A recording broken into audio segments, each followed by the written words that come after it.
Alors pour comprendre ce qui va suivre, il faut se rappeler que dans le test d'analyse de la variance, le test ANOVA, on cherchait pour voir s'il y a une relation entre une variable indépendante, variable qualitative, ici le traitement, et disons la durée de survie du patient. Dans le cas d'une variable indépendante, on parle d'ANOVA 1 facteur. Quand il y a deux variables indépendantes, on parle d'ANOVA 2 facteurs. Quand il y a trois variables indépendantes, on parle d'ANOVA 3 facteurs. Mais toujours est-il qu'il n'y a qu'une seule variable dépendante. C'est ce qui caractérise l'analyse de la variance. Une variable dépendante contre une ou plusieurs variables indépendantes. Et cette association entre variables indépendantes, qu'on appelait aussi facteurs, et la variable dépendante, pouvait résulter le cas échéant en un test de comparaison multiple. Si on trouve par exemple que le test ANOVA est significatif, si je prends la variable dépendante comme la durée de survie, il faut comparer cette durée de survie dans les différentes catégories du traitement. Savoir si la durée moyenne de survie pour les patients qui ont reçu le traitement A est différente de celle de la durée de survie pour les patients qui ont reçu le traitement B, etc. Donc ça, c'est l'ANOVA. Lorsqu'il y a plus d'une variable dépendante, et comme c'est le cas ici, on a la durée de survie, la baisse de l'indice de masse corporelle, BMI, Body Mass Index, et la baisse de la taille de la tumeur. On ne peut plus faire une analyse de la variance simple, il faut faire ce qu'on appelle une analyse multivariée de la variance, une MANOVA comme on dit, Multivariate Analysis of Variance. Alors, certains pourraient objecter et dire qu'on pourrait faire plusieurs tests ANOVA.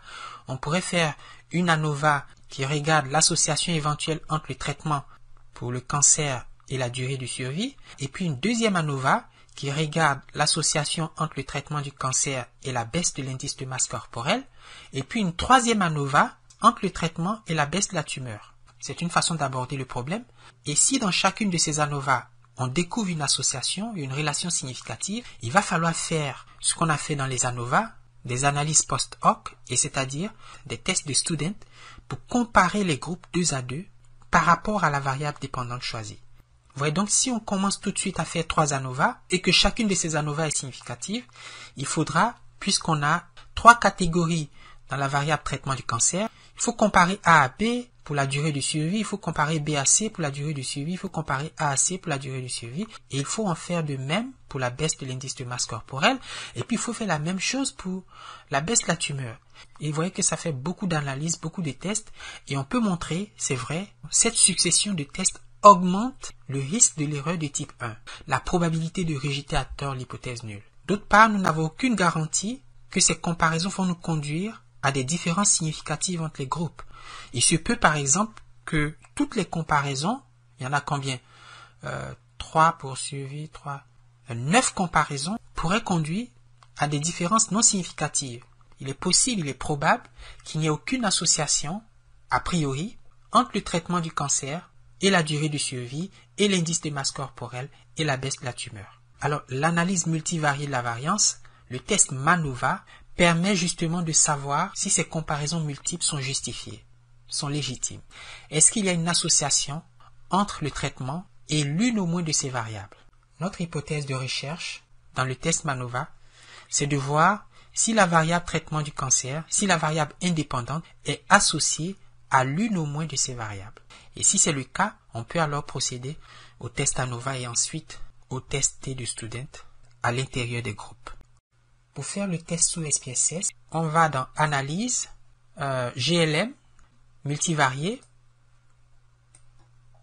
Dans la liste des variables dépendantes, nous allons y mettre la durée de survie, la baisse de l'indice de masse corporelle et la baisse de la tumeur.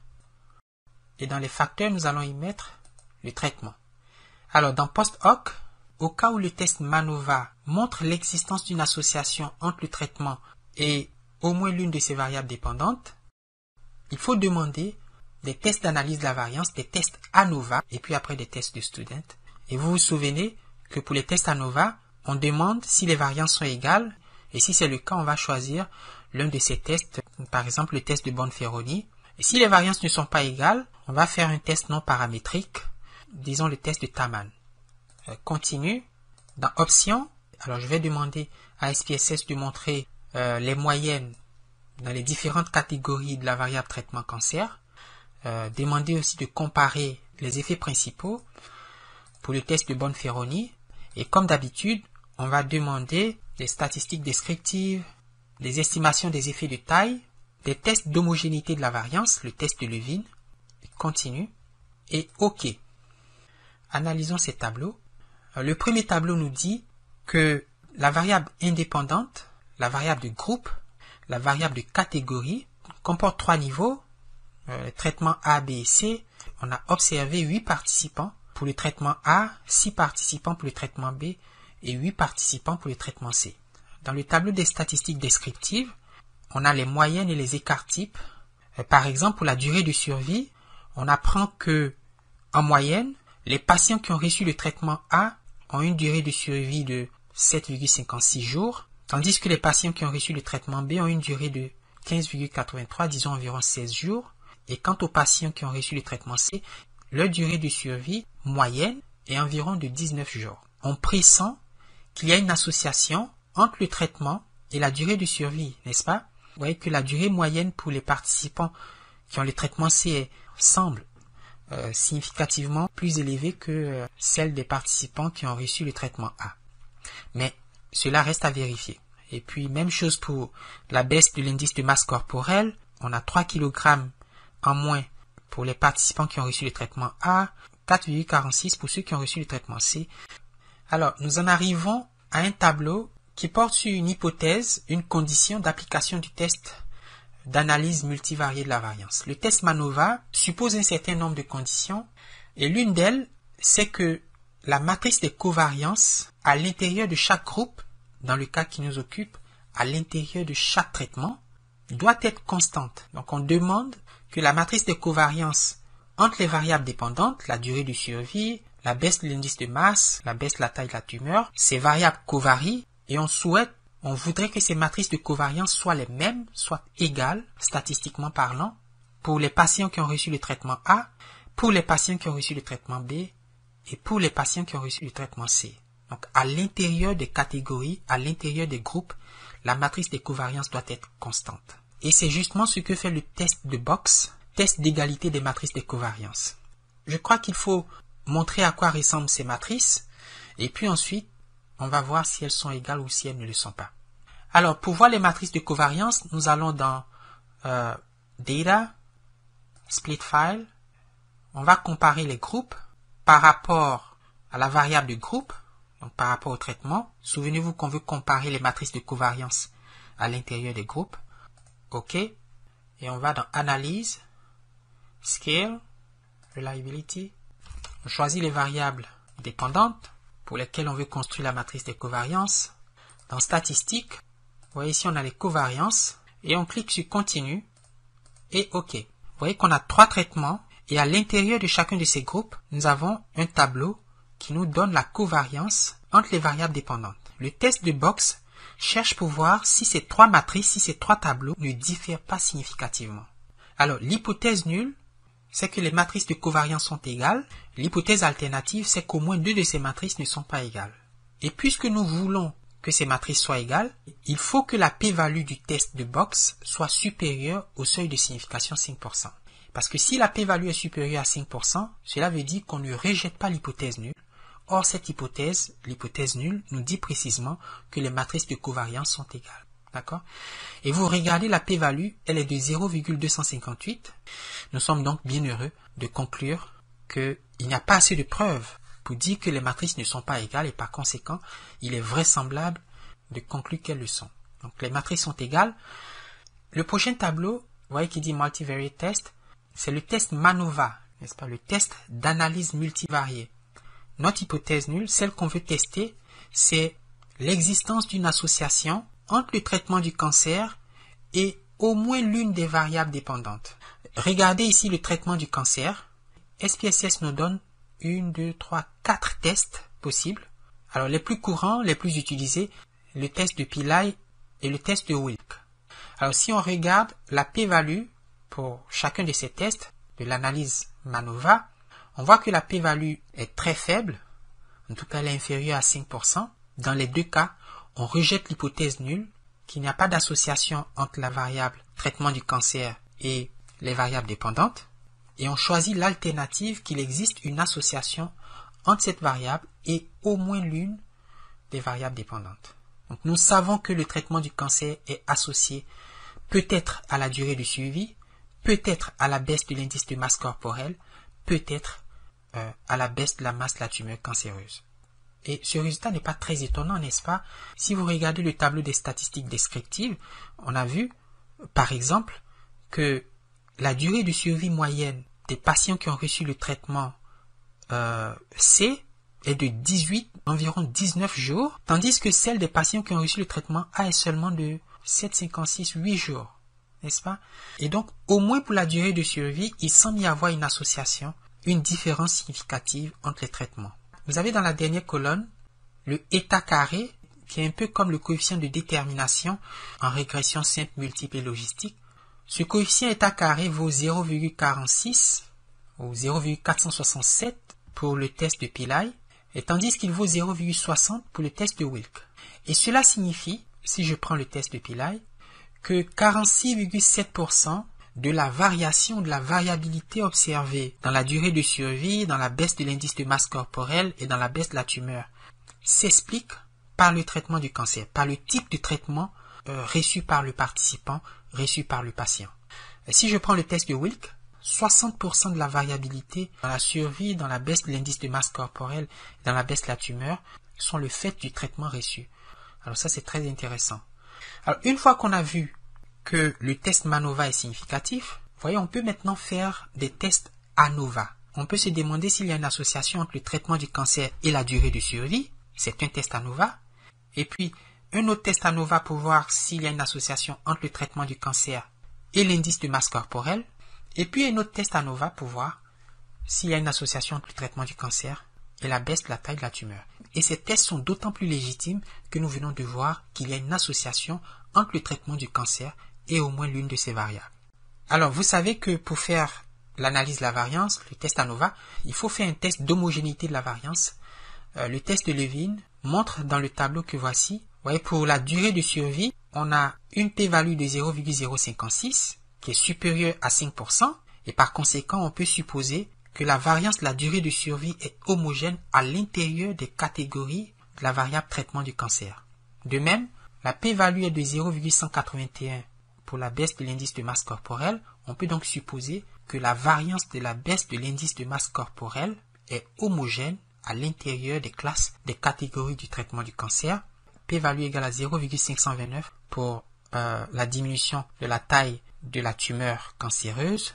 Il y a donc homogénéité de la variance pour cette variable dépendante à l'intérieur des classes du traitement médical du cancer. Vu qu'il y a homogénéité de la variance, on peut regarder le tableau d'analyse de la variance. C'est la combinaison de trois tableaux d'analyse de la variance. N'est-ce pas? Puisqu'on a trois variables dépendantes.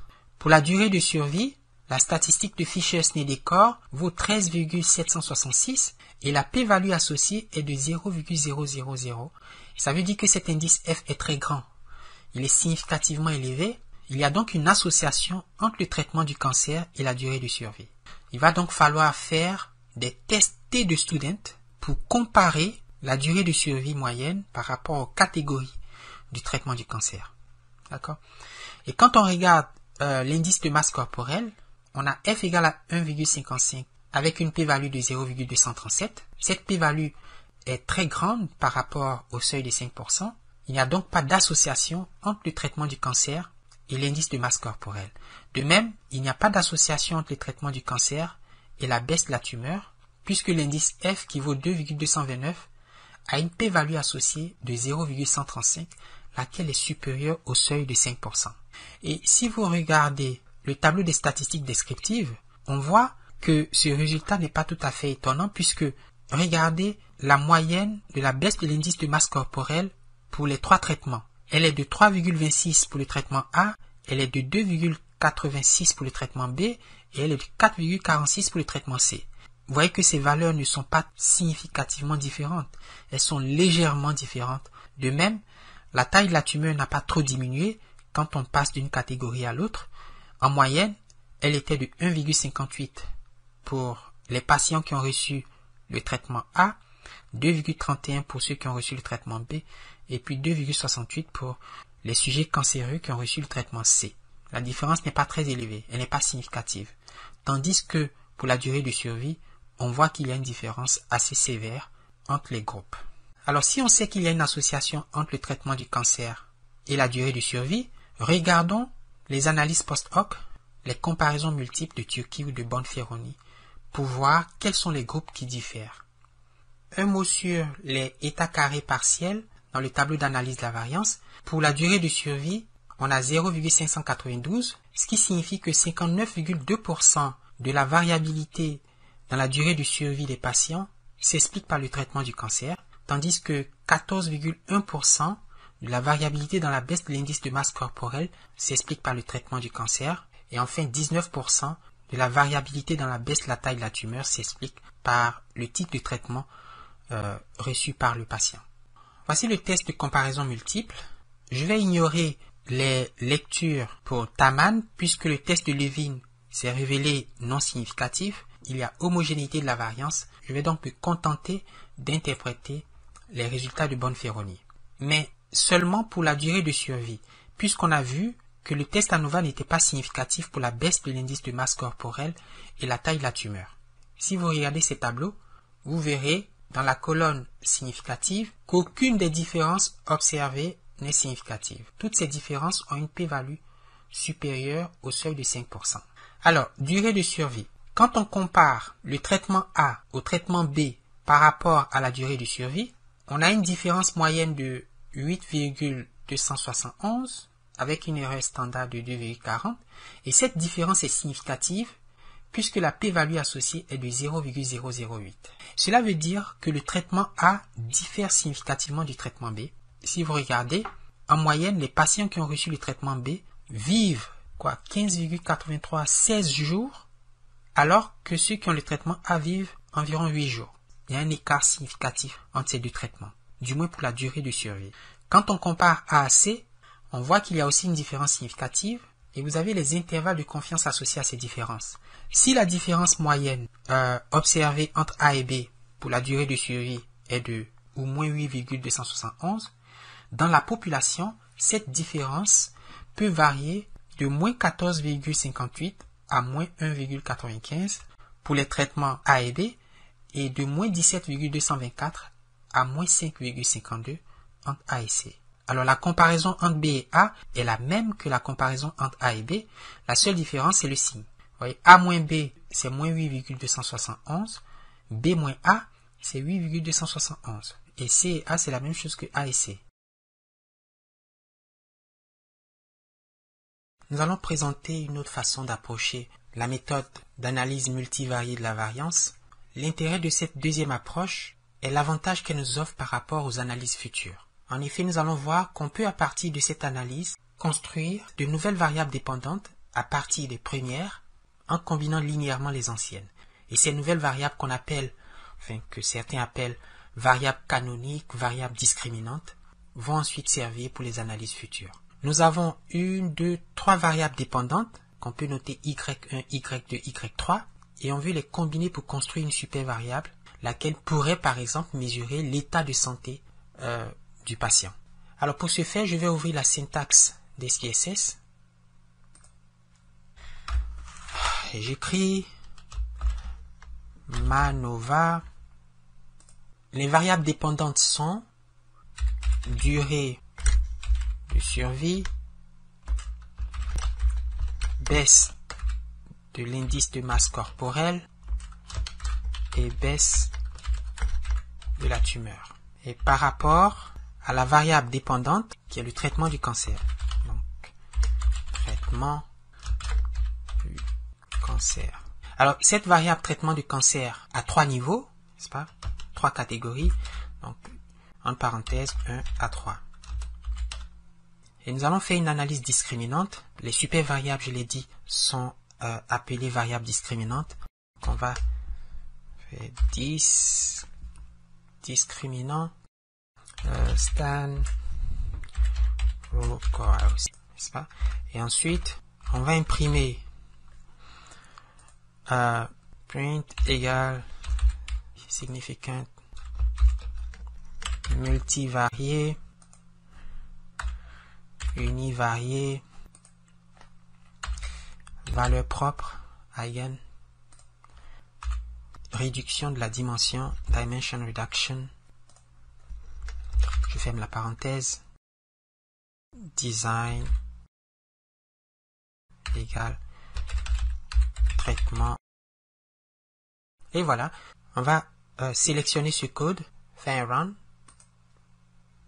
La première section nous donne le test d'association entre la variable indépendante, le traitement du cancer, et les trois variables dépendantes, durée de survie, baisse de l'indice de masse corporelle et baisse de la taille de la tumeur. Rien de nouveau ici, le test de Pillay et de Wilk ont une p-value inférieure à 5%. Ces tests sont significatifs, on rejette donc l'hypothèse nulle d'indépendance entre le traitement et les variables dépendantes. Il y a une association entre ces variables. Mais cela n'est pas nouveau, on le savait. Ce qui est intéressant, c'est que SPSS nous donne, dans ce qu'il appelle Eigenvalues and Canonical Correlations, enfin, c'est des mots compliqués pour dire des choses simples. Et ces choses simples, c'est que le logiciel a extrait deux variables canoniques. Et si vous dites pourquoi deux, eh bien c'est parce qu'en général, pour une variable indépendante, comme le traitement du cancer, avec k niveau, ici k égale à 3, le programme va extraire k-1 variable canonique. D'accord? Donc si k égale à 3, 3 moins 1, ça fait 2. Donc on est parti de trois variables dépendantes et on se retrouve avec deux variables qui sont des combinaisons des trois variables précédentes. Et si vous ne voyez pas l'intérêt d'une telle approche, pensez par exemple à une étude où vous avez 100 variables dépendantes. Si la variable indépendante a 3 niveaux, l'analyse canonique des corrélations va réduire ces 100 variables en 3 moins 1 égale à 2 variables. Donc vous partez de 100 variables et vous vous retrouvez avec deux variables qui sont des combinaisons de ces 100 variables. Et je crois là, mes amis, qu'il y a quelque chose de tout à fait formidable. Et mieux encore, ces deux variables canoniques, ces deux variables discriminantes, n'ont pas même valeur ou même utilité. La première ligne, qui correspond à la première variable discriminante, a une valeur propre égale à 4,73, et cela veut dire que la première variable discriminante capture à elle seule 97,49% de la variance contenue dans les trois variables dépendantes de départ. Presque toute l'information contenue dans les trois variables de départ se retrouve dans la première variable discriminante. Et seulement 2% de la variance contenue dans le nuage des variables dépendantes, seulement 2% est capturé par la deuxième variable. Et par conséquent, réellement, c'est la première variable qui nous intéresse. On peut abandonner la deuxième variable et ne travailler qu'avec la première. Elle est plus significative, si on peut dire, que la première. Et vous allez voir dans la section suivante que SPSS va mener un test de significativité pour déterminer si en effet la deuxième variable est nécessaire ou ne l'est pas. Alors, si vous regardez dans la dernière colonne, Canon Core, corrélation canonique, nous avons 0,9085 pour la première super variable. Et si vous élevez ce nombre au carré, vous obtenez ce qu'on appelait les états carrés partiels. N'est-ce pas? C'est une mesure du coefficient de détermination qui donne en pourcentage la quantité de variance dans la variable discriminante 1, n'est-ce pas, qui est expliquée par le facteur à l'étude, ici par le traitement. Et cette variable affecte la variable discriminante. Peut-on quantifier cet effet, cette affectation, cette relation, cette association? La réponse est oui. 82 ou 83% de la variance dans la variable canonique 1 est expliquée par le traitement du cancer. La section suivante, Dimension Reduction Analysis, nous donne un test de significativité des variables discriminantes. Oui, la première est significative, mais la deuxième ne l'est pas. Nous allons donc poursuivre l'analyse avec la première variable discriminante. Alors la section suivante nous donne trois tests ANOVA, et on l'a vu dans la première méthode. Un test ANOVA qui regarde l'association entre la durée de survie et le traitement du cancer. Ce test est significatif, comme on l'avait déjà vu. Un test ANOVA qui regarde l'association entre la baisse de l'indice de masse corporelle et le traitement du cancer. Ce test n'est pas significatif, il n'y a pas d'association entre ces deux variables. Et puis, un autre test ANOVA qui regarde s'il y a une association entre la baisse de la taille de la tumeur et le traitement du cancer. Pas d'association. Donc, la seule association significative se trouve entre la durée de survie des patients et le traitement qu'ils ont reçu. Mais rien de nouveau. C'est un résultat qu'on avait vu dans la première méthode. Nous avons dit que SPSS concevait les variables discriminantes, les supervariables, comme des combinaisons des variables dépendantes de départ. Qui parle de combinaison parle aussi de poids, n'est-ce pas? De quelle façon il faut combiner ces variables? Eh bien, ces poids, ces coefficients sont donnés ici. N'est-ce pas? La variable discriminante s'écrit 0,274 fois la durée de survie plus 0,269 fois la baisse de l'indice de masse corporelle plus 1,137 fois la baisse de la tumeur. En combinant ces trois variables de cette façon, de cette manière, on obtient une super variable qu'on peut appeler état de santé général du patient. N'est-ce pas? On a une seule variable qui capture toute l'information contenue dans ces trois variables. Alors, ces coefficients sont non standardisés et c'est pourquoi, dans la section suivante, vous avez des coefficients standardisés. SPSS a aussi fourni les coefficients de corrélation entre la supervariable, entre la variable discriminante, et les variables dépendantes initiales.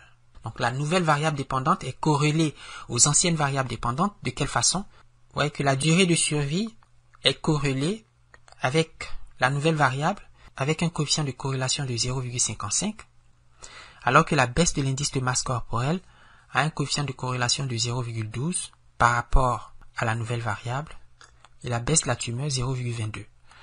Le coefficient de corrélation pour la durée de survie est plus élevé, et ce n'est pas surprenant puisqu'on a vu que cette variable, durée de survie, est plus associée au traitement du cancer que les autres variables qui ne le sont pas. Alors je vais demander à SPSS de construire cet indice synthétique et on va mener une analyse de la variance. On va voir s'il y a une association entre le traitement du cancer et la super variable, la nouvelle variable dépendante qui conjugue, qui combine les trois variables anciennes. Ok? Alors je vais coller. Le code dit simplement de calculer Y.